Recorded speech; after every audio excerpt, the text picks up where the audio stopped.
ബിസ്മില്ലാഹിർ റഹ്മാനിർ റഹീം. അൽഹംദുലില്ലാഹി റബ്ബിൽ ആലമീൻ. അസ്സലാത്തു വസ്സലാമു അലാ അഷ്റഫിൽ അംബിയാഇ വൽ മുർസലീൻ വഅലാ ആലിഹി വസഹ്ബിഹി അജ്മഈൻ.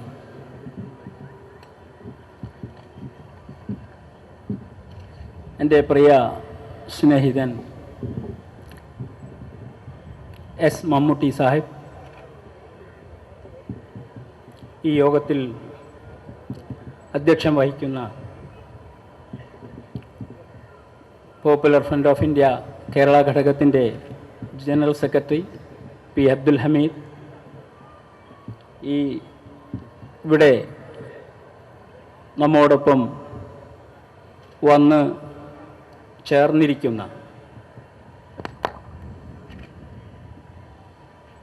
അംബേദ്കർ സമാജ് പാർട്ടിയുടെ ദേശീയ പ്രസിഡന്റ് ഭായ് തേജ് സിംഗ് ജി,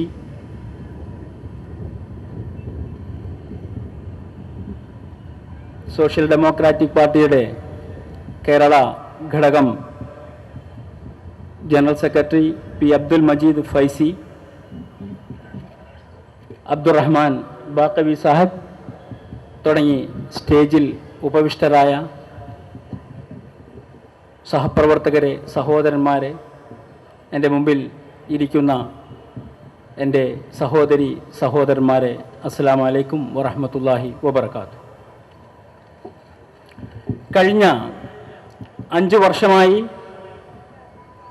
നമ്മൾ നടത്തിവരാറുള്ള ഫ്രീഡം പരേഡിൽ അണിനിരന്നിട്ടുള്ള എൻ്റെ പ്രിയപ്പെട്ട സഹോദരന്മാരെ ഞാൻ ആദ്യമായി അഭിവാദ്യം ചെയ്യുകയാണ്.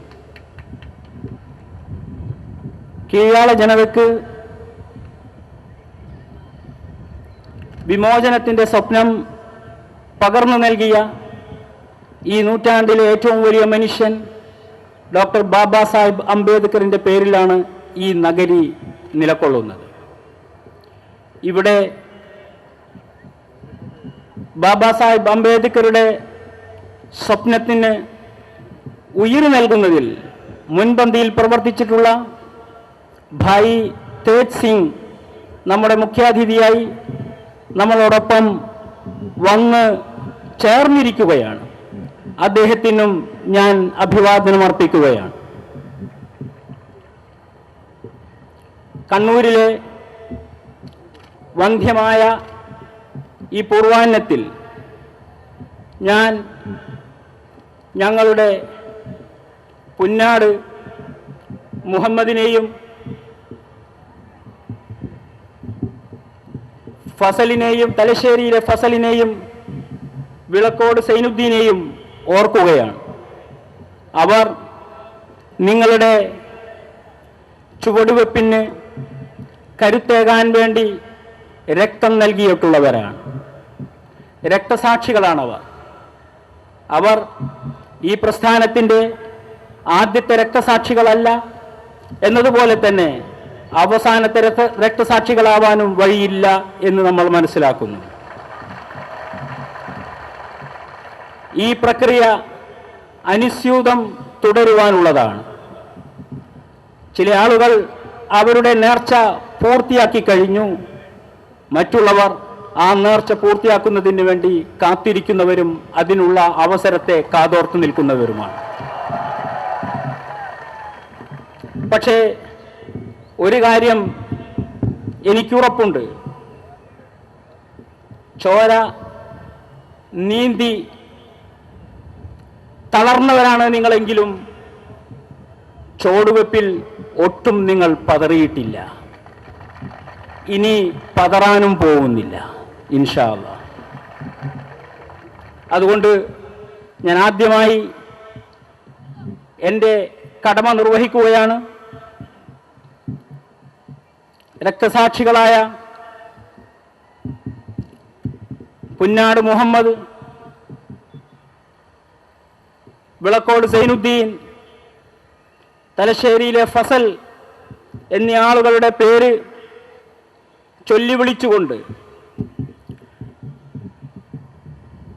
അവരുടെ രക്തത്തോട് എൻ്റെ ഹൃദയത്തെ ചേർത്ത് നിർത്തിക്കൊണ്ട് അള്ളാഹുവിൻ്റെ നാമത്തിൽ ബിസ്മില്ലാഹിർ റഹ്മാനിർ റഹീം ഈ മഹത്തായ സമാപന സമ്മേളനം ഉദ്ഘാടനം ചെയ്തതായി ഞാൻ പ്രഖ്യാപിക്കുന്നു. ഇന്ന് വേറെ 2 സ്ഥലങ്ങളിലും ഇതുപോലുള്ള പരിപാടി നടക്കുകയാണ്. ഒന്ന് കേരളത്തിലെ തന്നെ ഇടുക്കിയിൽ, രണ്ടാമത്തേത് തമിഴ്നാട്ടിലെ തഞ്ചാവൂരിൽ. വേറൊരു സ്ഥലത്തു കൂടി ഇന്ന് ഇതുപോലുള്ള ഒരു ഫ്രീഡം പരേഡ് നടക്കേണ്ടതായിരുന്നു. അത് കർണാടകയിലെ മൈസൂരിലായിരുന്നു. പക്ഷേ ഹിന്ദുത്വ ഫാഷിസത്തിൻ്റെ മതവൈരം പേറി നിൽക്കുന്ന അവിടെയുള്ള സർക്കാർ അവസാന നിമിഷം ഈ സ്വാതന്ത്ര്യത്തിൻ്റെ കാവലാളുകളെ കണ്ട് ഭയന്നുകൊണ്ടാവണം അവർ അനുമതി നിഷേധിച്ചിരിക്കുകയാണ്. പക്ഷേ ഒരനുമതി നിഷേധം കൊണ്ടോ 10 അനുമതി നിഷേധം കൊണ്ടോ 1000 ജയിലുകൾ നിറക്കപ്പെടുന്നത് കൊണ്ടോ തളരുന്നവരോ പിൻവാങ്ങുന്നവരോ അല്ല പോപ്പുലർ ഫ്രണ്ട് ഓഫ് ഇന്ത്യയുടെ പ്രവർത്തകന്മാർ എന്ന് എല്ലാവരും മനസ്സിലാക്കുന്നത് നല്ലതാണ്. തീർച്ചയായും കർണാടകയിലെ ഈ ഫാഷിസ്റ്റ് ഗവൺമെന്റ് ജനങ്ങളുടെ മുമ്പിൽ കണക്ക് പറയുന്ന ഒരു നാൾ വരും. തീർച്ചയായും പോപ്പുലർ ഫ്രണ്ട് ഓഫ് ഇന്ത്യയുടെ പ്രവർത്തകന്മാരും ഈ രാജ്യത്തെ ജനങ്ങളും അവരോട് കണക്ക് പറയിക്കുക തന്നെ ചെയ്യും.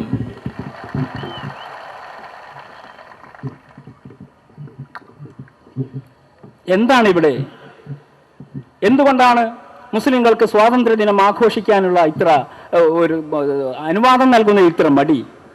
കണ്ണൂരിലും ഉണ്ടായിരുന്നു ഇങ്ങനെയൊരു മടി. ആദ്യത്തിൽ നിരോധിച്ചു, പിന്നീട് അനുവാദം നൽകുകയാണ് ഉണ്ടായത്. എന്തുകൊണ്ടാണത്? ഞങ്ങൾക്ക് മനസ്സിലാകുന്നില്ല. എന്താണ് ഇതുകൊണ്ട് നിങ്ങൾ ഉദ്ദേശിക്കുന്നത്? മുസ്ലിങ്ങൾ എന്ത് ചെയ്യണം സ്വാതന്ത്ര്യ ദിനത്തിൻ്റെ അന്ന്? മുസ്ലിങ്ങൾ, നിങ്ങൾ ആഗ്രഹിക്കുന്നുണ്ടോ മുസ്ലിങ്ങൾ ആഗസ്റ്റ് 14-ാം തീയതി സ്വാതന്ത്ര്യം ആഘോഷിക്കേണ്ടവരാണെന്ന് നിങ്ങൾ വിചാരിക്കുന്നുണ്ടോ? ഉണ്ടെങ്കിൽ ഇന്ത്യൻ മുസ്ലിങ്ങളെ സംബന്ധിച്ചുള്ള നിങ്ങളുടെ സങ്കല്പം മുഴുവൻ തെറ്റിയിരിക്കുന്നു സുഹൃത്തുക്കളെ. അങ്ങനെയുള്ള ഒരു വിഭാഗം മുസ്ലിങ്ങളിൽ ഇല്ലാതായി കഴിഞ്ഞിരിക്കുന്നു. നിങ്ങൾ ആഗ്രഹിക്കുന്നത് പോലെ ചിന്തിക്കുന്ന മുസ്ലിങ്ങൾ ഇല്ലാതായിരിക്കുന്നു. മുസ്ലിങ്ങൾ സ്വാതന്ത്ര്യ ദിനം ആഘോഷിക്കുന്ന ആളുകൾക്ക് സൗകര്യം ചെയ്തു കൊടുക്കേണ്ട പോലീസും സർക്കാരുകളും അതിൽ നിന്ന് വിമുഖത കാണിക്കുകയാണ്. അവർ സ്ഫോടനങ്ങൾ നടത്താൻ, ഒറ്റ സ്ഫോടനങ്ങൾ നടത്താൻ, ഇരട്ട സ്ഫോടനങ്ങൾ നടത്താൻ ഉള്ള സൗകര്യങ്ങൾ ചെയ്തു കൊടുക്കുന്നവരായി ഉണ്ട് എന്നാണ് ഇപ്പോൾ അടുത്ത കാലത്തായിട്ട് മനസ്സിലായിക്കൊണ്ടിരിക്കുന്നത്. പക്ഷേ സ്വാതന്ത്ര്യ ദിനം ആഘോഷിക്കുവാൻ സൗകര്യം ചെയ്തു കൊടുക്കുന്നതിൽ അവർ വിമുഖരാണ്. തമിഴ്നാട്ടിലും അതെ, തമിഴ്നാട്ടിൽ ഏറ്റവും ലാസ്റ്റാണ് അനുവാദം കൊടുക്കുന്നത് ഇന്നലെ. അപ്പൊ ഇങ്ങനെയുള്ള ഒരു സാഹചര്യം അവസാനിപ്പിക്കാൻ കാലമായിരിക്കുന്നു. സ്വാതന്ത്ര്യം ആഘോഷിക്കുവാൻ ഈ രാജ്യത്തിന് സ്വാതന്ത്ര്യം നേടിക്കൊടുത്ത ആളുകളുടെ പിന്മുറക്കാർക്ക് അവകാശമുണ്ട്. അത് നിറവേറ്റിക്കൊണ്ടേയിരിക്കും. അങ്ങനെയല്ലാത്ത വിധത്തിൽ മുസ്ലിം സമുദായം വരണമെന്ന് ആഗ്രഹിക്കുന്ന ആരെങ്കിലും ഉണ്ടെങ്കിൽ അവരുടെ ആഗ്രഹങ്ങൾ അവസാനിപ്പിക്കുന്നത് നല്ലതായിരിക്കും. മറ്റൊരു ജീവിവർഗം ഇവിടെ ജനിച്ചു കഴിഞ്ഞിരിക്കുന്നു. ഞാൻ പറഞ്ഞല്ലോ, നിങ്ങളുടെ ആഗ്രഹങ്ങളോടൊപ്പം ചലിക്കാത്ത വിഭാഗം ഇവിടെ ജനിച്ചു കഴിഞ്ഞിരിക്കുന്നു. നിങ്ങൾ നീളെ വലിച്ചെറിയുന്ന, നിങ്ങളുടെ ചൂണ്ടയിൽ കൊത്താത്ത ഒരു വിഭാഗം വളർന്നിരിക്കുന്നു. നിങ്ങളുടെ വിസ്തൃതമായ വലകളിൽ കുരുങ്ങാത്ത ഒരു വിഭാഗം ജനിച്ചു കഴിഞ്ഞിരിക്കുന്നു. അവർക്ക് നിങ്ങളെ വീഴ്ത്താൻ അവരെ നിങ്ങൾക്ക് വീഴ്ത്താൻ സാധ്യമല്ല എന്ന് നിങ്ങൾ മനസ്സിലാക്കുന്നത് നല്ലതാണ്. ഈ രാജ്യത്തെ സ്നേഹിക്കുന്ന, ഈ രാജ്യത്തിലെ ജനങ്ങളെ സ്നേഹിക്കുന്ന ഒരു വിഭാഗം, ആ വിഭാഗത്തോടൊപ്പം നിൽക്കുന്നതാണ് സർക്കാരുകൾക്കും മറ്റുള്ളവർക്കും നല്ലത് എന്നാണ് ഞങ്ങൾക്ക് പറയാനുള്ളത്. അല്ലാതെ സ്വാതന്ത്ര്യത്തെ ഒറ്റിക്കൊടുത്ത, എന്നാൽ ഏതൊരു ഘട്ടത്തിലും ഭരണവർഗത്തോടൊപ്പം ചാരി നിൽക്കുന്ന ആളുകളോടൊപ്പം പോകാതിരിക്കുന്നത് എപ്പോഴും ഈ രാജ്യത്തിന്റെ നന്മയിൽ താല്പര്യമുള്ളവർക്ക് ഈ രാജ്യത്തിനും ഉത്തമമായി